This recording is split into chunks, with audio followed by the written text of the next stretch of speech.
مساوی بین دو تیم گلگهر و تراکتور. توپ دست دروازه‌بان گلگهر، این مهدیشونه، این رونالدو اینا. بله توپ میره جلو. بله محمد آقا شکم بده پایین، داریم فیلم برداری میکنم.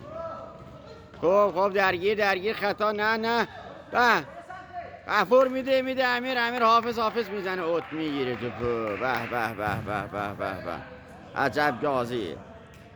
توپ دست تراکتور اوتو میزنه. اوت با پای اینجا. آره آیدالله میده، آیدالله امیرحسین نمیده، حافظ امیرحسین یدالله شوتی حافظ نمیده. بله یه ضرب گل. همش این یدالله سوتو میده ها. این چند تا گل تقصیرش یه سید بوده، بعد این اون چیز میکنه. بله حالا سید خودش بازه صاحب بیا بیرون ببینن قرداش بازه شروع میکنه. سید تا دو تا سیده با هم. محمد میره جلو، پاس پشت مدافع چیپ. سید کوچولو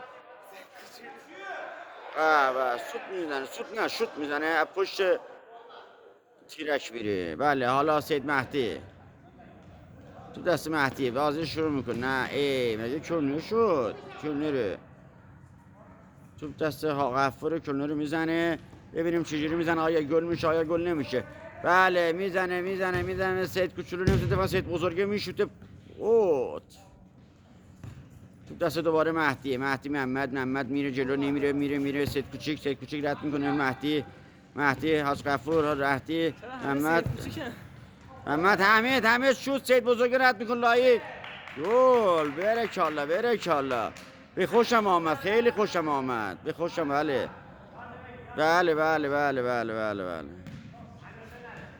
خب سید بزرگه داره میاد جلو. الان من میدونم این خراب میکنه آخرش چیه. دیدی الان سوتی میده. سید بزرگ خوراکش سوتیه. دیدی چه عجب. اینم سید کوچیک نشت دادش وگرنه سوتی داده بود. محمد چرا قیل خود؟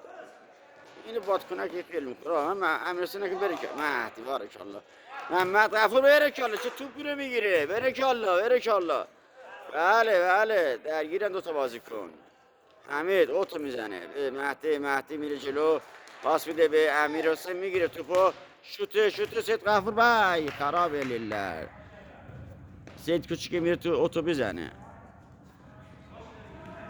سید کوچیکه ببینیم کی در نظر داره. میده امیرحسین سید کوچیک حافظ میگیره توپ میره به کورنر. بازم دوباره سید کوچیک پشت توپ قرار میگیره، میزنه مهدی دفاع میکنه، حافظ میره جلو. وای چه شوت میزنه. حیف که امیرحسین آشنامش کنید. میزنه میگیره جلو. بله حافظ میره جلو. مهدی ای بابا چه فرصتی دست رفت. امیرحسین داریم اینجا، بازیکن خارجی این لژیونه. به توپو میگیره. بره کاله امیرحسین عجب توپگیری میکنه ولی آخرش خراب میکنه. این حمید عجب دفاعه، نمیشه همین رد کرد. 20 نفر میخواد. بره کاله حافظ پا به تو میره جلو.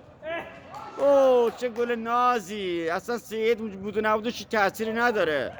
سید بزرگه. من آقا تا گلش که قداش